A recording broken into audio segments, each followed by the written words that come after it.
Scanning for audio.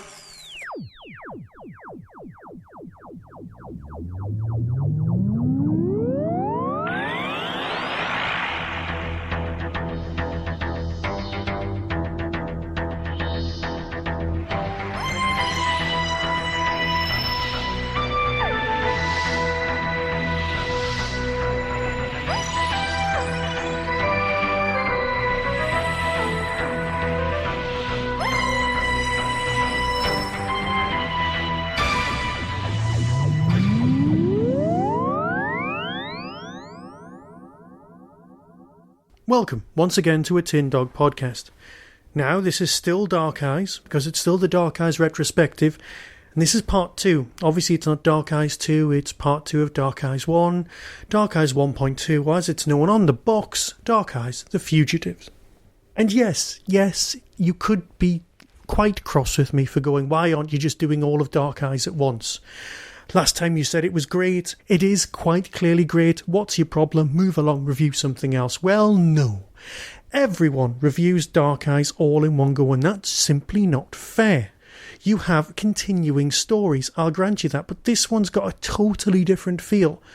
This one, it's be called The Fugitive because basically they're on the run. It's the audio equivalent of running up and down corridors and getting some answers for an entire episode, for an entire disc. Yes, it is more of the same. And yes, this would be episode 2 or 3. And everyone knows episode 3 was known in many quarters as The Padding. But that's simply not fair. It opens with a very, very nice bit of, mystery. And as you've just heard, the mystery itself isn't really gone into that much until very, very near the end of the episode. Here you're finding out much more about not only Molly, but the Doctor himself. Molly gets to experience not just flying away from flying Daleks, which works remarkably well on audio and is considerably cheaper to pull off than the BBC, but you've also got Molly's relationship with her mistress, mentions of upstairs, downstairs, Eaton Place. It's nice to think of Molly working next door to the cast and crew of, let's not go there. How many people in Upstairs, Downstairs were in Doctor Who? Let's just not go there. We're looking at you, Simon Williams and Jean Marsh, and etc., etc., etc. Moving on. You've also got Strax's very, without being too spoilery, odd behaviour. We know there's definitely something going on there. And of course there's the throwaway remarks about Gallifrey being an island, which is nice considering she's Irish. Now, the Doctor's home also makes an appearance here. 107 Baker Street. Now, here's a little thing when I was watching Sherlock over Christmas that annoyed me. Sherlock Holmes lives at what address? Yes, 211B Baker Street, which basically means he lives at 211 Baker Street, because B is the first floor flat, or second floor if you're American, the one up from the ground floor. That would be A. Then he's B, and the floor above would be C. Who lives upstairs from Sherlock Holmes? Is that ever gone into? I'm sure that's worth investigating at some point. But downstairs is Mrs. Hudson. She originally owned the entire house and ended up splitting it off into flats in order to make money. Now, I know Baker Street, this is a different Baker Street from the Baker Street that's in London, blah, blah, blah. Right. On the front of the front door is 211B when Sherlock Holmes goes to his house. That shouldn't be the case. It should be 211, and there should be 3 doorbells. There should be A, B and C. Having 211B written on the front is just ridiculous. I'm sorry, I've rambled and I've gone on about Sherlock. I'm still cross that they cancelled Dirk Gently and kept Sherlock, but that's just me. Getting back to the actual thing at hand. The Ides Scientific Institute makes its first appearance here. Much more important for Dark Eyes 2, but we'll come back to that when we finally get round to it. The very nice part of this story is when Molly turns around to the Doctor and says, "We're always running, let's go on holiday." And the Doctor says yes.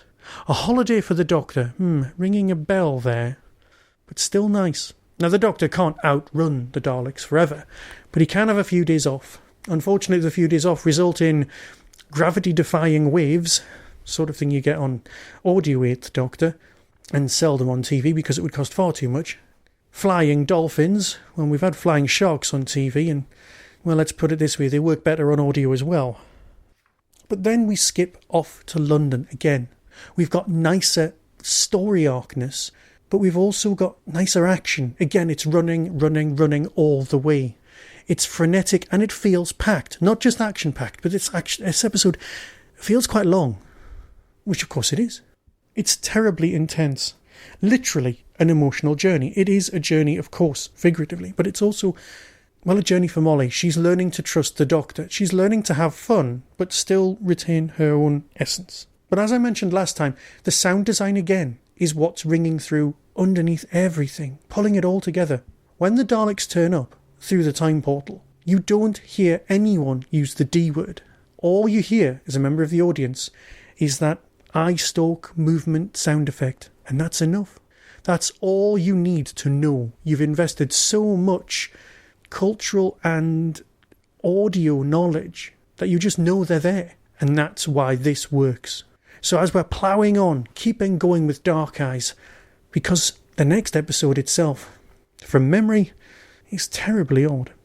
So let's keep going, let's keep up this level of excitement, and let's keep going with the Time War, because let's face it, there's mentions of time controllers and all sorts going on, and there's voices that sound awfully familiar from the TV show. Yes, Nick Briggs is always a Dalek, but Nick Briggs does about 5 different versions of Daleks. Nice. So until next time, when I'll talk at great length about the third part of Dark Eyes 1, be seeing you.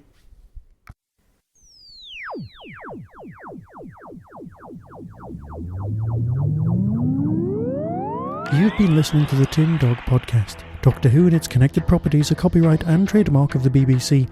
No infringement is intended. To contact the show, email tin-dog@hotmail.co.uk. Whostrology, a Time Traveller's Almanac, is available through Telos Publishing or Amazon. Visit www.whostrology.com for further information. The Tin Dog Podcast is a founder member of the Doctor Who Podcast Alliance.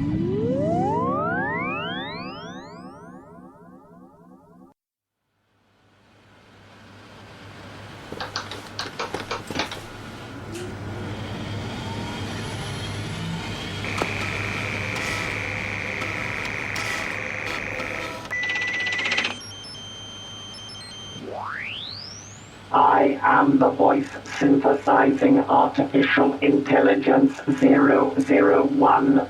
It is Monday, the 6th of July, 1970. Good morning, Dr. Sally Armstrong. Good morning, Vise. Input. Ready to receive input from Dr. Sally Armstrong. Today, we will repeat all voice recognition protocols from yesterday. When that task is complete, we will then... Message. What, please repeat. Message. Message? Message. There is a message for you. A message for me? Positive. Query. How have you received a message? Voice synthesizing artificial intelligence 001 is programmed with message retrieval protocols. I know, but you're not connected to anything. That was just something for the future. Query, what... Message reads, "Hello, Dr. Sally Armstrong of the top secret Ides Scientific Institute in 1970. This could be the biggest boost to your career. Instructions delivered to 107 Baker Street, London, W1U65P, England." Instructions? What Query. Please clarify instructions. Instructions for construction. Query. Construction of what? Unknown. Unknown. Additional funds transferred to Ides Scientific Institute bank account 006874-1. Funds? How much? Query. Detail amount of funds. £1 billion sterling. Vise, you are an extremely advanced top-secret computer. No one in the world knows about you except me and 2 of my assistants, and not even they really understand what you are. Get a grip, Sally. Query. Who sent this message? The Doctor.